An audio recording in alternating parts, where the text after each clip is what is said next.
Brasier. I'm a consultant at CTB2 Consulting. I'll talk a bit more about that in a second. So this webinar is going to be an overview of what's new in Oracle 12c, what you need to know about it. It's not going to go into a lot of technical detail.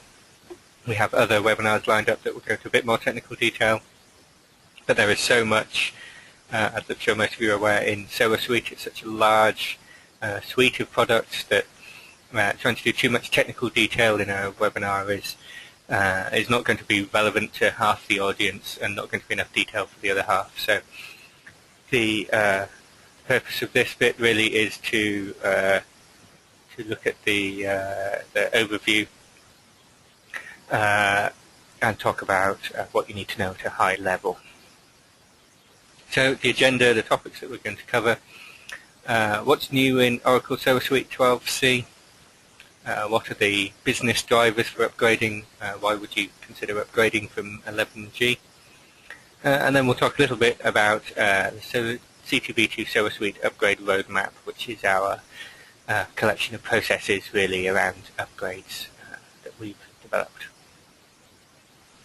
So CTB2 is a Oracle Gold partner. We have a number of SOA Suite certified consultants, and we're specialists in middleware and integration technologies, and we deliver that specialism or that expertise via consultancy and expert support, a combination of kind of remote consulting and ticket-based assistance and support. And so we've been Oracle partners for a long time. We've been working with WebLogic and that suite of products since the BEA days. So we have a lot of experience and a lot of knowledge around WebLogic and the Oracle SOA Suite stack and the Oracle integration stacks. So a bit about myself. My name is Matt Brasier. I'm a middleware consultant with about 14 years experience in working with Java middleware. My first position out of university was working with WebLogic 8.1, actually WebLogic 6, possibly even 5, but my real expertise started with WebLogic 8.1, so that's when I started working in consulting. Prior to that I was working in more as an administrator and developer. And that expertise extends through a full range of products, including Oracle SOA Suite. I have written a book on Oracle SOA Suite, so the Oracle SOA Suite 11G Performance Tuning Cookbook. As you can tell from that, my passion in life perhaps is performance tuning. My interest in IT really is in performance tuning, troubleshooting, and ensuring that non-functional requirements are met, that middleware stacks are delivering the best possible performance and the most robust, scalable infrastructure for the requirements of a particular application. So to start with then, we will talk a bit about what's new in Oracle SOA Suite 12c. So this is the Oracle slide for their overview of what's new in SOA Suite 12c. And as you can see, they split it into kind of 3 core areas where they've improved things. There's more than that. There's a lot of places where they've changed things, obviously, but the 3 focuses: productivity, which is along the bottom there to show that it covers everything. They've made productivity improvements across the whole range of SOA Suite components and services. And the biggest improvements really are around things like the Jumpstart templates and the unified user interface, and I'll talk more about those in further slides. Then cloud integration has been a big driver, so the ability to not only integrate your on-premise applications and services and components using SOA Suite, but to bring in the software as a service systems or providers that you're using and the information and data and services that they're providing, bring that into your enterprise application, into enterprise architecture and your SOA, service-oriented architecture estate. And mobile integration, a big driver in SOA again is mobile and mobile devices, so that's been another key area that Oracle have focused on. So cloud integration, this is one of the key areas, as we saw in the last slide, that they're focused in. And really what they've done is they've put together a framework. They've provided a number of out-of-the-box adapters, so the two main ones, Salesforce.com and Oracle Cloud. So these adapters allow you to hook directly into the services that these various software as a service frameworks provide, and to access the data and the services in there in a kind of dropping a component into an application way, rather than having to do a lot of development around it yourself. They've also provided a Cloud Adapter SDK, and this allows you to write your own integrations with software as a service providers. Not everybody is using Salesforce.com or the Oracle Cloud, and this allows you to write the components that you need in order to interact with your own software as a service vendors, but do so in a way that is built around Oracle's frameworks and etc. for those interactions. The whole purpose of this really is for seamless and simple integration with software as a service providers. So software as a service is still growing, still a very big industry. Everyone from small businesses through to very large businesses, big organizations, multinationals, are finding that the ability to focus on their core business and use software provided by external organizations, but using it as a service rather than having to manage the life cycle of that software, do their own upgrades, host it themselves. So being able to have somebody else host all of that for you, do all of that for you, and you just connect to it and use it. And there's lots of big business benefits, big business drivers there. And so this is one of the key growth areas in SOA, one of the key growth areas in integration in general. It's the fact that once you're using these external systems, you still have the same problems that service-oriented architecture was brought in to deal with in the first place. You're still needing to integrate these systems together and to get intelligence out of these systems and things. And so these cloud integration components allow you to do just that. Mobile is the other really big driver in service-oriented architecture at the moment.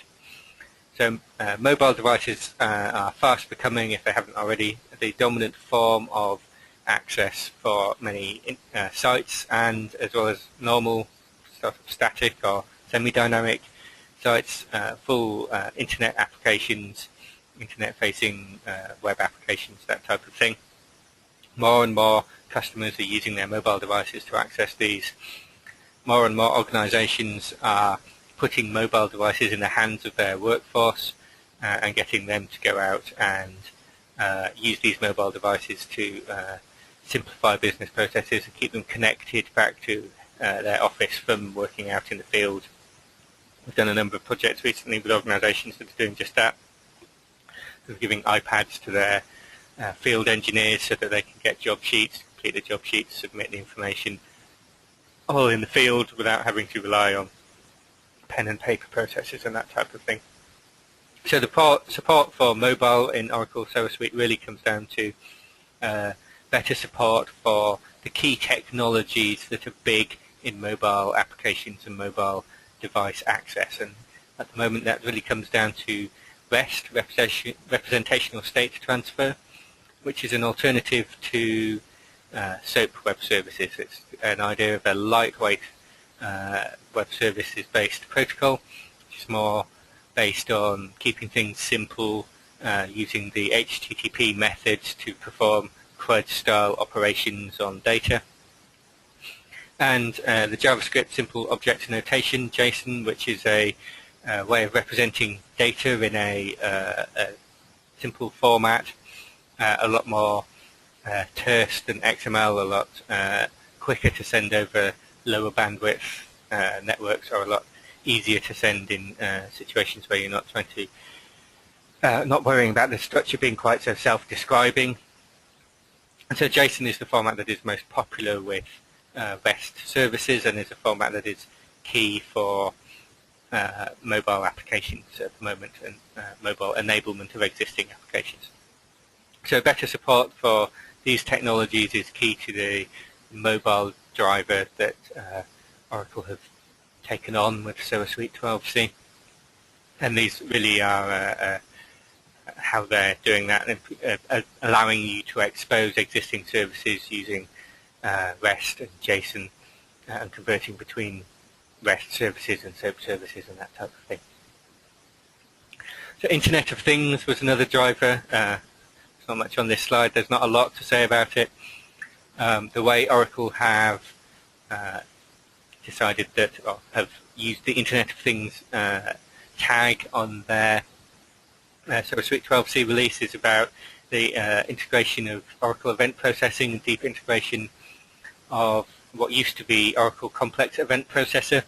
So this is a framework which allows you to process streams of real-time events and look for certain triggers or patterns within those events in order to cause things to happen. So it's really looking at a stream of data going past, perhaps login events, looking for the users logging into the system, and looking for specific patterns or key things that you want to look for. So, for example, large numbers of failed logins for users in a specific region or something like that might indicate something going on. So this is really about getting more intelligence and more information out of your existing systems and being able to process the large amount of data that you get from all of this mobile enablement, all of these mobile devices, everybody having their device polling your system every 5 minutes instead of logging on a couple of times a day to check things. And this allows you to deal with that stream of data without having to store it, but looking for things within that stream of data. So productivity improvements, these are where the key, I think, enablers are the key reasons why 12c is important to me. So the productivity improvements are all about allowing you to do what you need to do with Oracle SOA Suite, but quicker and more efficiently. The biggest improvement is the Jumpstart distributions for developers. So these are single bundle installations that contain Oracle SOA Suite, possibly Oracle Service Bus or Oracle BPM, in extract into a single archive containing a WebLogic, or with a tool that builds a WebLogic domain with all of the components pre-configured, pointing to a database that's already been created and has all of the data in it, so that you can just get up and running and start developing your application, testing things out, without needing to go through large amounts of deploying, patching, adding more products on top of products on top of products, as is traditional with Oracle installs or SOA Suite in particular. This makes it much easier for developers to get up and running, to build new test environments or small test environments, that type of thing. So these are small single server domains. They're not designed for production use, but it's a really good way of getting developers up and running and of getting people upskilled in SOA Suite. So one of the complex things about SOA Suite before was always that to learn SOA Suite, the first thing you have to do is install it, and that wasn't necessarily that simple. It could often take a large amount of the time that you've got available for your SOA Suite learning or training. So these quick start distributions make a big difference to that. Unified design interface is about ensuring that the user interface looks and behaves the same across the various tools that you can use, and in particular across the various web interfaces and the Oracle JDeveloper interface, so making sure things like Oracle Service Bus, the way you design and do things in the web interface, is the same as the way that you design and do things in the JDeveloper interface. There have also been a number of enhancements to testing and debugging, making it easier to debug things going on in Oracle SOA Suite if things aren't behaving as expected, and a number of new adapters for on-premise integration, so integrating with existing systems that run on your site, Oracle software and other people's software. So those are the key features really for that are new in Oracle SOA Suite 12c. So I'm going to talk about some of the why some of those are important, what the business drivers are for upgrading. And the first one, as I mentioned before, the last thing I talked about in those slides there is improved productivity. So to me, this is one of the biggest benefits of SOA Suite 12c, and in particular those jumpstart distributions and the ability to get people up and running with SOA Suite, even to have SOA Suite installations on their laptop, on their desktop, where they can do development, where they can do testing, simple testing, without having these huge environments with full-fat Oracle databases. This was always one of the things that made SOA Suite hard to get working with and made productivity a bit of a pain, because you needed to have these big environments that everybody could work with. And then there was always contention over the environments, who's using the environments for what, especially if you're looking to do upgrades and that kind of thing.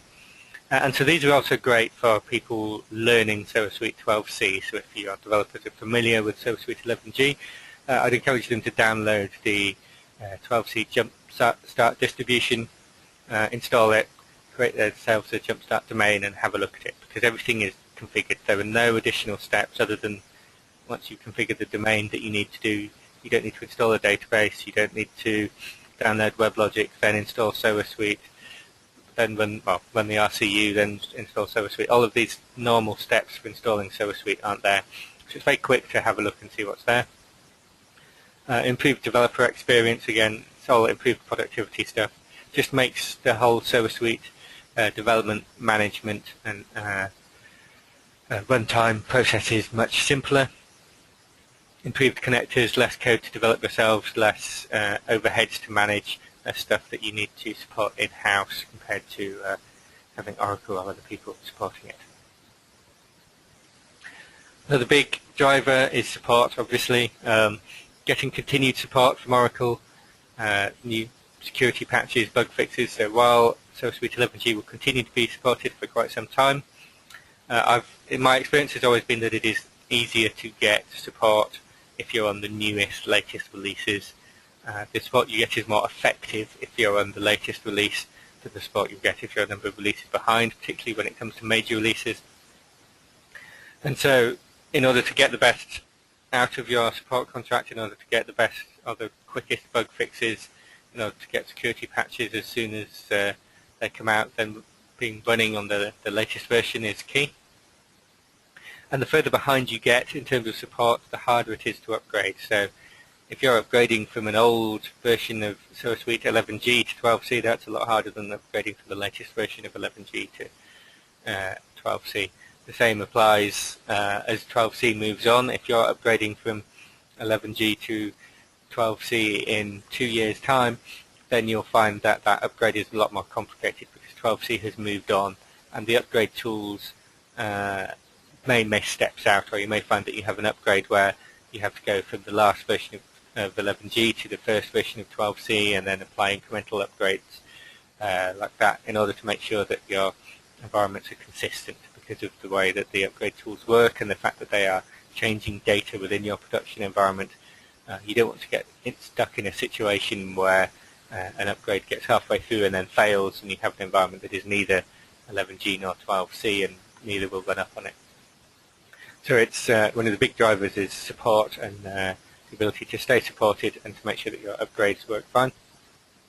Improved integration as well, again reducing the cost of integration and opening up new avenues for integration, allowing you to integrate products or services that were previously not available to you, or that you couldn't easily integrate into your service-oriented architecture.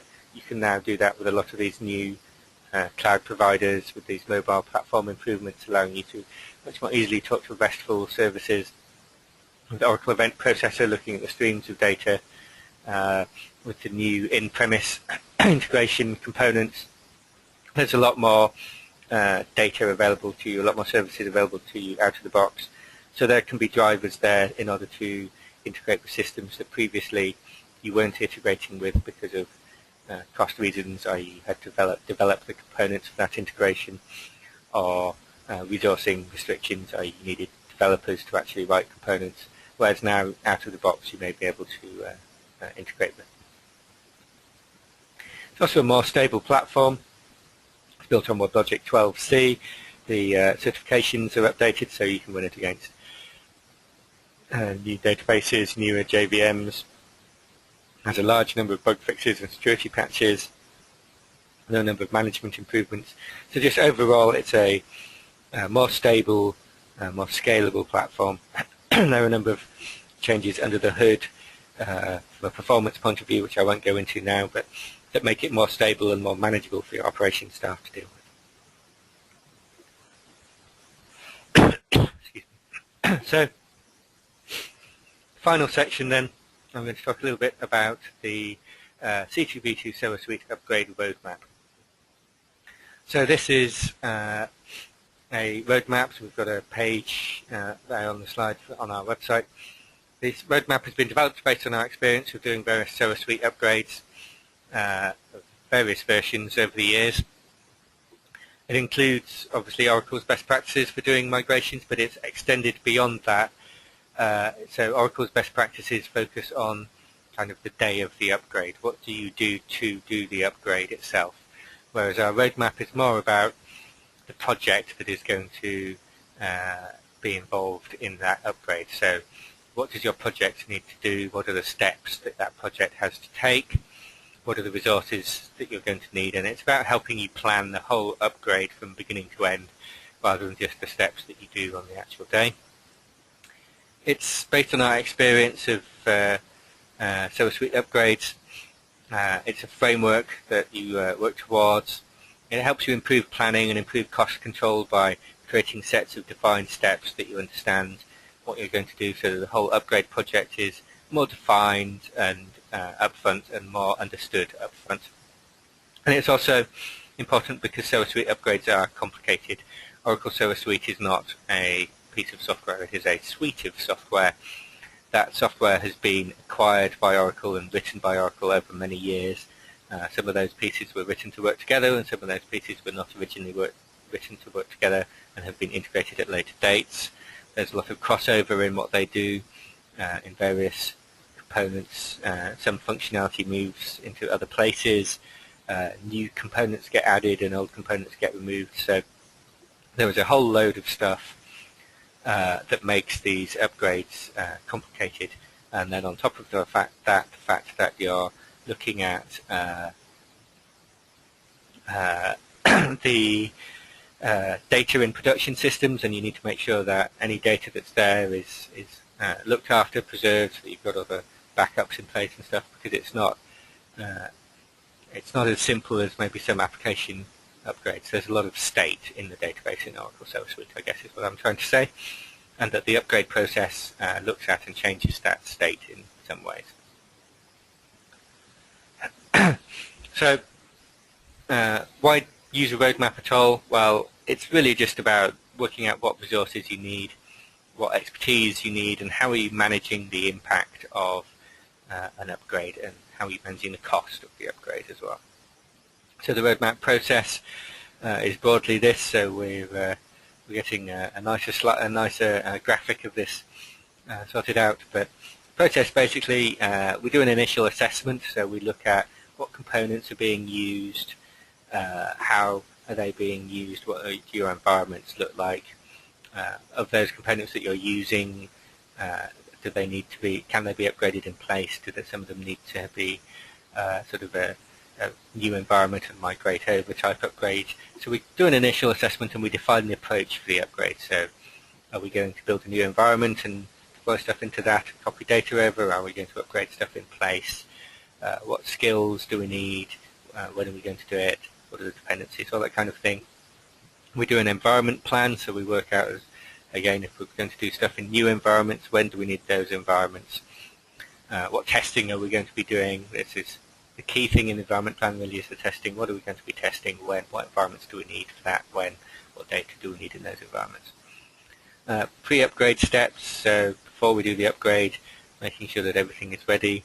Then the actual manual upgrade itself, so doing the upgrade itself, upgrading your software, upgrading the data to be Oracle SOA Suite 12c. And then having done that, there's a number of post-upgrade steps that need to be followed, a combination of stuff from Oracle's processes plus our own advice to make sure that you upgrade, once you've done the upgrade, that you update things to be in line with the upgrade. So a common example of a post-upgrade step is changing start scripts and things like that. The upgrade process will overwrite any of your custom start scripts with the default ones. And you'll then need to go back and make any customizations that you need to make to those again. And then a good round of testing to make sure that everything is working as expected. So the rough roadmap then, we identify the best approach for you. We plan the environment and the resources required. We perform any pre-upgrade steps, and we do the upgrade, perform any post-upgrade steps, and then we do testing. So this is kind of the process that we recommend to customers on performing SOA Suite upgrades. It's the roadmap that we've developed. So that's near the end of the webinar. So the next steps, if you want any more information, you can contact us. So if you go to our website, there's a load of information there. There's a couple of links at the bottom of this slide, c2b2.co.uk/SOA and info.c2b2.co.uk/SOA-suite-resources. The first one is the landing page for our SOA Suite stuff in general, and the second one is a link to a collection of resources that we've put together, webinars, blogs, conference presentations, things like that about SOA Suite. So there's a whole load of information about SOA Suite and different aspects of it there. We've got an email address, soa@c2b2.co.uk, where you can contact us, ask any questions, ask for information. We can come over and have a chat with you about your SOA Suite needs, any upgrades that you've got planned, and help you work out what you might need to do.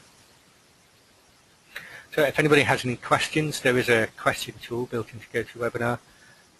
So if you ask a question in there, then I'll do my best to answer the questions. Otherwise, thank you very much for your time. I appreciate that you're all very busy people and have lots to do, lots of responsibilities. So thanks for coming along, and I hope it's been useful to you. Please get in touch and let us know if you found it useful or if you have any questions or anything like that.